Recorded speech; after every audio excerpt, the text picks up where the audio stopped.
Hello and welcome back to the PlayStation Cove. As some recall, I told a public restroom horror story a while back. But maybe that was just the way the universe was balancing me out. You see, when I enter a public restroom and that guy in the stall clears his throat to indicate he's in there, I go to that stall door just to check it. I don't even have to poop, but I give that door a couple extra hard shakes. You know, cause maybe it's not actually locked. I just wasn't trying hard enough to open it. Infamous Second Son is not exactly a sequel to the main series, but nonetheless follows the capacity of humans having superpowers. It also carries over the morality system as well. Is this, somewhat of a reboot of the Infamous series, a great addition to the growing popularity of open-world games? He's gonna what?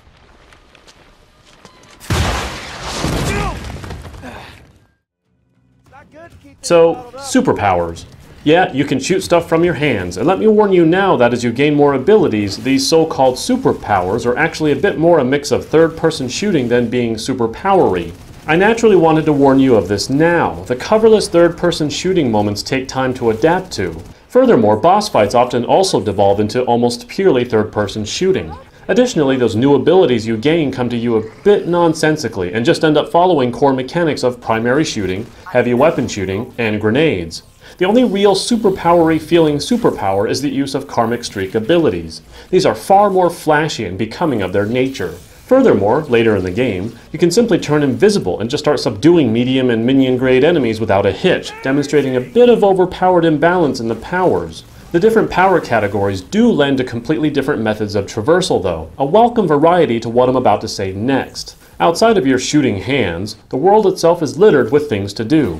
Boring things to do. And while some of these things make good use of the PS4 controller's more distinct features, such as gyro controls for graffiti and touchpad swiping to engage in actions, perhaps I'm just spoiled in the open world department. Other than occasionally bigger moments like district showdowns, which is mostly more shooting, it instead feels like a sundry list, which perfectly segues into the next segment.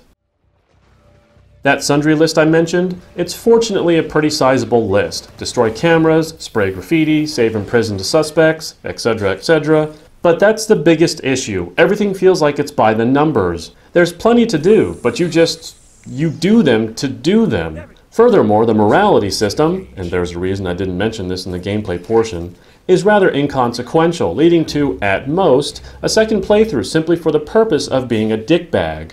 Oh, trust me, you probably went for being a good guy most of the time. So really, other than for trophy hunters, you might just find yourself playing this game for the story, and quite possibly only once because you have no interest in being a dickbag. The morality system should have led to a more compelling reason to replay the game, but instead feels more like it's there just to be there for the Infamous series.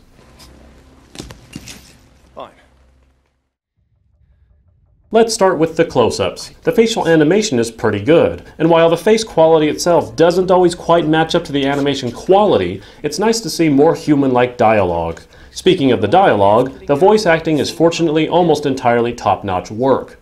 Delson, our main character, seems to be the one that's a bit lacking. Zooming out into the world, it looks good, but I can't say great. Even locking the frame rate to 30 for less shocking frame rate dips, you will experience dips below 30, particularly during use of karmic streak powers.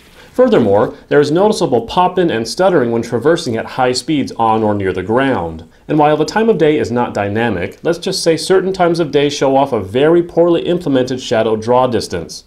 Additionally, the AI can be, well, a little less than capable. The most enjoyable thing to watch is the absolute chaos of the particle system. You can probably tell at this point that every area of this game has flaws. Keep in mind that this doesn't mean I wasn't able to find the silver lining and enjoy myself from time to time. What it does mean, though, is that this isn't exactly a stellar outing for a first-party title.